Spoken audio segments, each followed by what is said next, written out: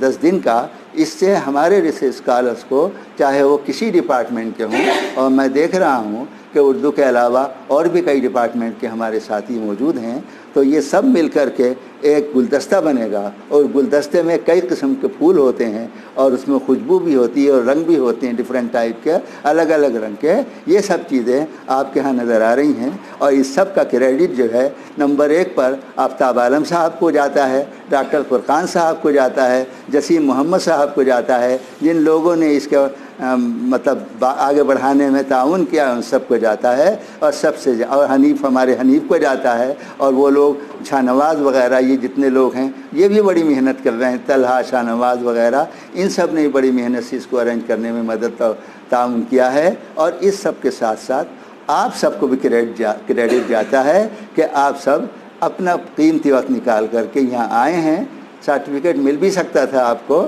اور ویسے بھی مل جاتا ہے، لیکن آپ کو اتنے اچھے لوگوں کا، یہ یونیورسٹی میں جو لیکچررز ہوتے ہیں انہیں جب آخری عمر ان کی آ جاتی ہے لیکچرر کی، تو ریڈر بننے کے لیے کچھ پروگرام کرنے ہوتے ہیں ریفریشر کورس کے۔ لیکچر کے لیے اکیڈمک اسٹاف کالج میں ریفریشر کورس کے پروگرام ہوتے ہیں، تو وہاں سینئر ٹیچر پورے ہندوستان کے آتے ہیں۔ ہمارے پروفیسر عبدالرحیم قدوائی صاحب اس کے ڈائریکٹر ہیں، ہمارے پروفیسر صغیر صاحب اس کو کوآرڈینیٹ کرتے رہے ہیں برس سے۔ تو وہ ٹیچرز کے لیے ہوتا تھا، لیکن یہاں یہ مجلس برپا کر کے آپ سب کو اکٹھا کر کے، اور یہ آسان کام نہیں تھا آپ کو اکٹھا کرنا، یہ صرف درخواستیں دلوانا اور درخواستوں کو ایکسیپٹ کرنا، فارم، فیس، یہ سب نہیں تھا، بلکہ آپ کو ارینج کرنا، مینیج کرنا اور اس کو آخر تک پہنچانا۔ اس میں آج میں اتفاق سے ایک ضرورت سے رات 11:30 بجے گھر سے نکلا، دودھ پور آیا، تو اچانک نظر پڑی کہ آفتاب صاحب جا رہے ہیں۔ میں نے کہا ہیں 11:30 بجے کہ سر وہاں سے آ رہا ہوں، ایک جاوید صاحب ہیں وہ آئے ہوئے ہیں، ان سے مل کر کے ان سے ٹائم لے کر کے میں آ رہا ہوں تاکہ کل کا پروگرام ان کا بہت اچھا ہو جائے۔ ایک اور صاحب تھے ثناء اللہ صاحب، کون صاحب، ان سے معذرت کر لی چونکہ ان کے پاس آج ہی کا وقت ہے،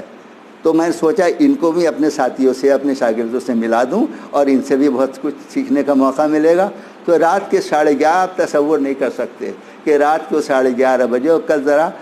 حالات میں، ماحول میں، سیاسی ماحول میں ملک کے بدمزگی تھی کل شام، اور جلدی جلدی دکانیں بند ہو رہی تھیں، کچھ افواہیں اڑ گئی تھیں، تو ان حالات میں یہ اکیلے پیدل جا رہے تھے۔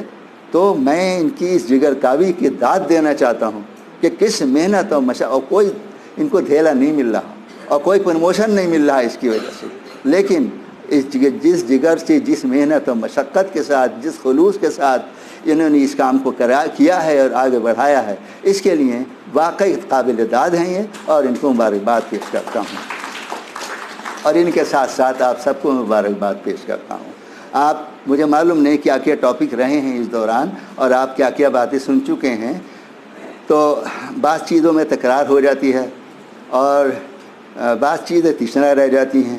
تو یہ میں سمجھ نہیں پا رہا ہوں، لیکن ایک چھوٹی سی بات انہوں نے کہی کہ آپ کے پاس وقت بہت تنگ ہے، ہمارے بچے دوپہر 2 بجے سے بور ہو، مطلب